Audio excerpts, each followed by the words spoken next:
Set hundreds of years in the future, the galactic empire of man has fallen. Torn apart by the wars of unreason, you have grown up in the aftermath and now make your living scavenging derelict spaceships, abandoned space stations, or taking on dangerous missions on hazardous planets. Anything to make a credit or two. That golden data hoard has so far eluded you, but you have confidence that one day, eventually, your time will come. That is, if the hostile aliens, hazardous environmental conditions, or rogue robots don't get you first. Who said getting rich in the future would be easy?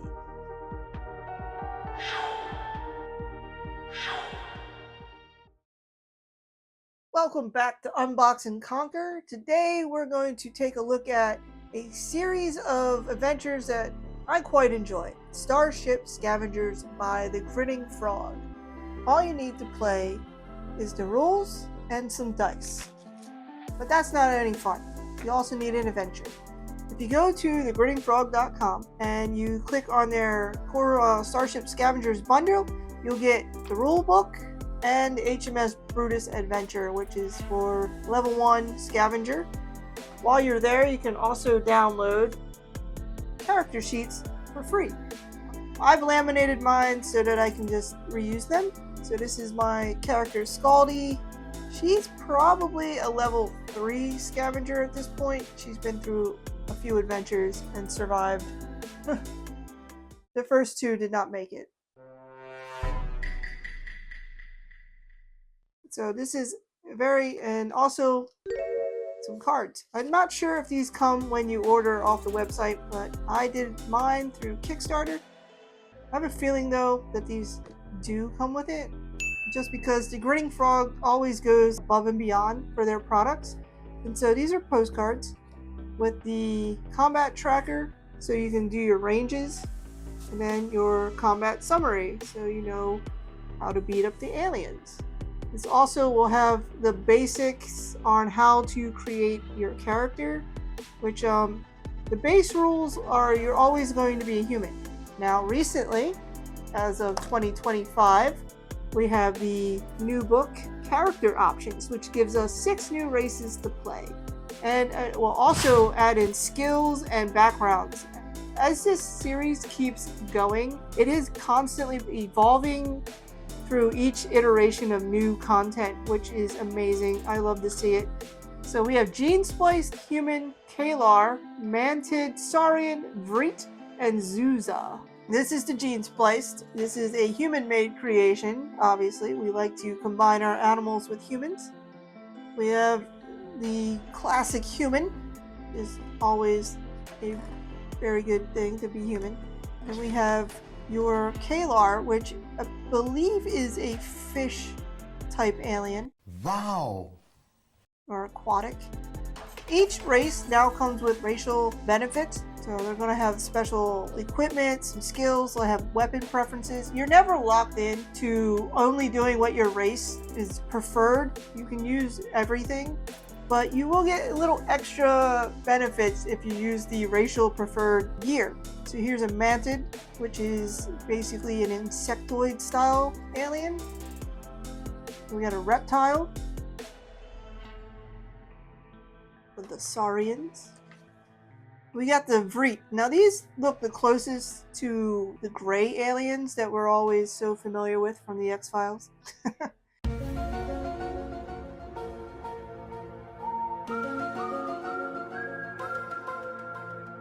There's another picture of them.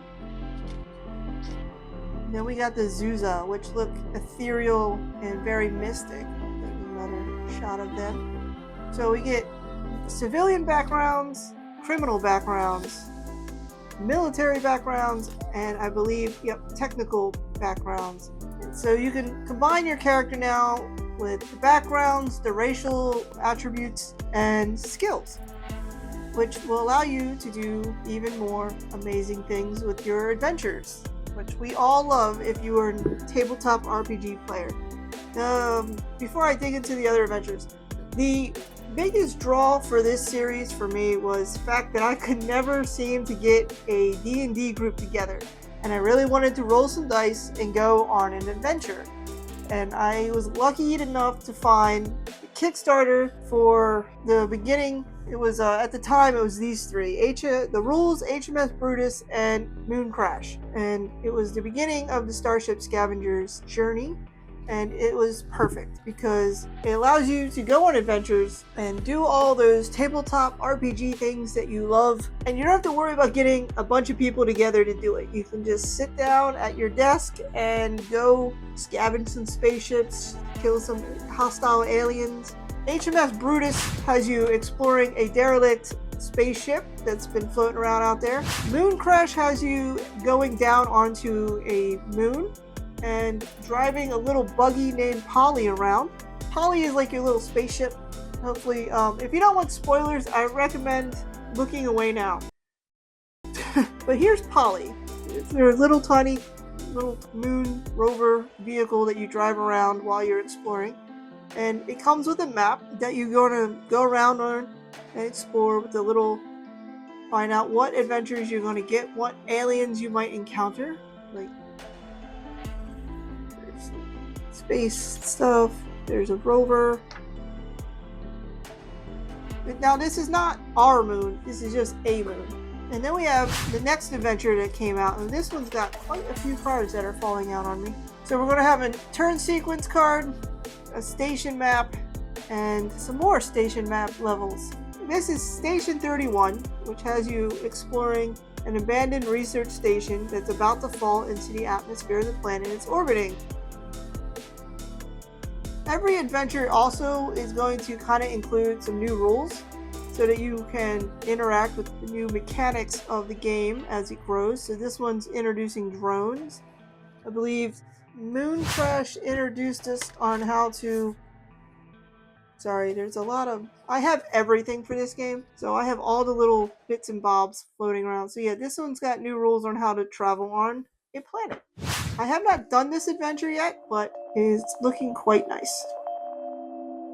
So there's some spaceship interiors, and then another card. So Range Trucker. And then every book also has the new character sheet in the back, because the time, this is basically how you track your oxygen. You always have a certain time unit that you have to keep track of in Starship Scavengers, because your suit can only hold so much air. Now I use these little tiny squares that I have to move down the time unit tracker and keep track of my character's time. So every adventure so far has had its own specific additional inventory sheet for that adventure.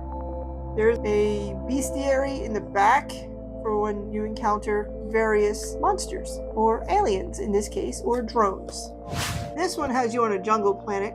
It was quite fun to go running around the jungle. And I believe this is the first adventure that introduces NPC cards. I will be showing you NPC cards soon. So we have a new rule on how to move around Helanga and tips for playing the adventure. It's a lovely jungle planet. Again, trying not to let you fully see everything because I don't want to spoil these adventures for you or myself. You don't get to do everything the first time through. You have to come back. Now, the most recent adventure was Firebird Down, which has you going on a rescue mission for the ship. And again, we have more little cards. This one's double-sided, and this one has the first detailed map of a building. Like, we have all kinds of clutter and living things in here. The production on these materials keeps going up and up. I cannot recommend this company more. If you like sci-fi and you like RPGs, go to the Grinning Frog and start your scavenging. So here's our mission brief on this one. And again, not to spoil too much, but you are going to... Here, we'll use HMS Brutus since it's the first adventure. So what you do is you go, it's almost kind of choose your own adventure like. Well, is you go, you choose where you're going. There are movement rules that are covered in the rule book, but here's your data pad. So it's like your little heads-up display as if you're a video gamer. So this is a medium-sized room. There is a secure access that you can search You can inspect, search, or hack. So you can choose to not go into this room, and you can just go on by to the crew quarters starboard side or crew quarters port side. You can see how many time units you're going to be using if you do any of these actions. There's rules for when you first enter a room. There's rules for if you make too much noise. Here's your flavor text to tell you, or setting, or I do not know what you guys prefer me to call it, but it gives you the setting and feel of the room, like the flight deck. You like to come to the flight deck even though there is usually little storage. You like to view. This time is a little scary with several other derelicts swirling past in the sun's gravity well. Best not hang around too long. Now, everyone really enjoys this photo. This is quite a seller right here, this purple alien tiger, and it's very cool. Anyway, just to show you that. Now, additionally, with the adventures, you can also purchase the Frontier Gazettes, which are in-universe magazines. So here's the first one. There are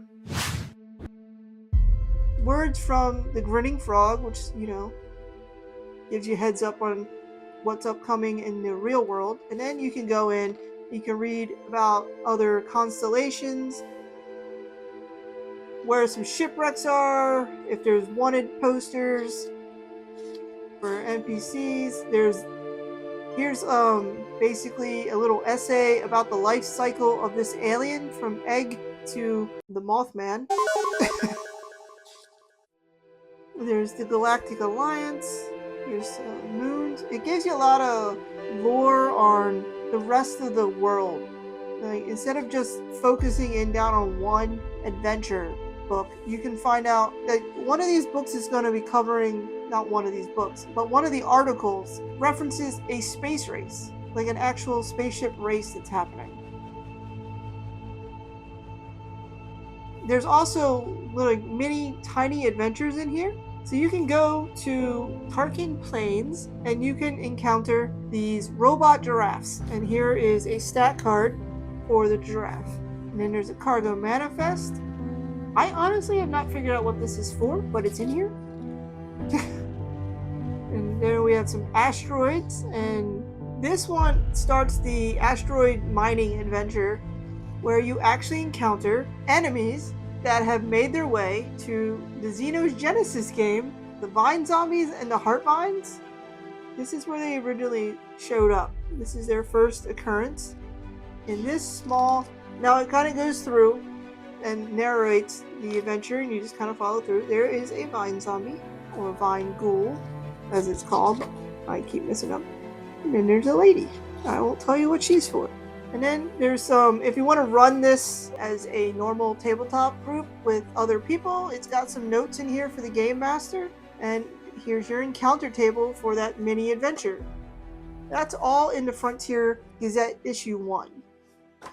Issue 2, another cool cover, and here's a book, book your life-changing drop and return excursion today.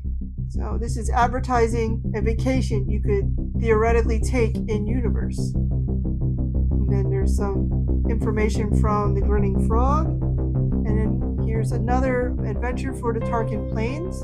You do not always go to the Tarkin Plains. And so it has all kinds of lore about the universe. And you can also use equipment from these ads in this magazine for your character. I think there's a vest. There it is. There's the vest. I put that on my character after paying 7,000 credits. This does have gameplay mechanics involved, not just lore. So here's another cargo manifest. And that is the Frontier Gazette number 2. And Frontier Gazette number 3 has the prequel story for Firebird Down and Firebird Lost. And then also some advertisements, but not really, because it's all written so well that it doesn't feel like they're being like, hey, buy our next books. It's just showing you what is coming up, and it's up to you if you want to purchase it. So this is going to be more military based, since it's kind of leading you into the Firebird Down adventure. And these are all optional side quests. Lots of good lore, helps you really get into the mindset and immerse yourself while you're scavenging the ships. It never really feels like you're just sitting in your room rolling dice and going, "Oh, I got the data pad, yay!" If you're good at imagination and other RPG type things, I recommend this because it's great. I don't know what else to say. Now, this is strictly short stories made by the creator of Starship Scavengers, Stephen Hart, along with other writers that contributed to it, like fans of the series, contributed to the short stories set in the Starship Scavengers universe. So this is just short stories that people have made and got published into an actual book. It's now canon in the Starship universe. For additional supplements, you can get the adventures, the adventure cards, the encounter cards, the NPC cards, and the hazard cards. NPC cards are kind of a newer thing. You don't need these to play, but they do make it easier to be like, I'm getting attacked by a security robot, and pull a card right out. And then you don't have to do any flipping in the book to go back and forth to see what. Now each card will have like the name of the adventure it's for right up here, so you can separate it out. And on the false alarm cards, they're on the bottom, so you can separate them out. So this is all HMS Brutus. Now you can also do the same thing to the hazards. So at the bottom of the card, this is the name of the adventure it shows up in. HMS Brutus has a lot. They did not want you to feel safe in the beginning. So you could take all your hazard cards, and when you have to roll on the hazard or encounter decks, you can just take your stack of cards, unless it's a specific monster. You can shuffle them up and then be like, I'm fighting, I'm dropping it. You can be like, I am fighting Cyber Rat Swarm. Now these guys are kind of cute, but they are a pain in the butt because they show up a lot. Same thing with the hazard cards. If you got to roll on a hazard, you just grab your deck instead, and you can shuffle it up. I'm shuffling badly. And you can be like, I got a radiation leak of a harm rate 2, so I can't heal or recharge. That sucks. So, speaking of these cards, they are thick, tarot-sized, like quality. And this box, this was a recent addition. I think about 2 campaigns ago, he introduced the box for the cards. So it will hold, as you saw me pull them all out, it will hold all your hazard cards, all your NPC cards, as of right now. Now, they keep making adventures and new cards, so eventually you will need a second box. Like right now, during the filming of this, I have backed the Pyramids of Infinity, which is also going to be coming with a new box to hold more cards. Along with those cards, I have made my own cards out of the Gazette. I've taken the stat blocks from the mini adventures from the Gazette and made my own cards just for ease. This was the 2024 Thanksgiving Adventure animal, which can be found in the Tarquin Plains. So you can go on a turkey hunt. It is a space turkey though, so you can do that. And then for the vine ghouls and the heart vines in the adventure in Frontier Gazette 1, here's those 2 cards. And then there's the giraffe for Tarquin Plains, the Volrock for Tarquin Plains, the deer robot, and then the Goxin Swarm, which are little tiny gray aliens. You can also take all these cards and make your own adventures. You can take all the materials in this game and make your own adventures if you really wanted to. But I am quite pleased with all these adventures that have been produced by the Grinning Frog. It is a company I will continue to back for who knows how long, I guess until they stop making adventures. But that's all I really got to say. If you want me to go into further detail with any of these books, just leave a comment below and I'll get to it. I'll talk about them all day. I mean, I'm probably going to spoil the shit out of them, but if you want to know, I will tell you. So, thank you for watching. If you enjoyed it, like and subscribe, and I will see you in the next one.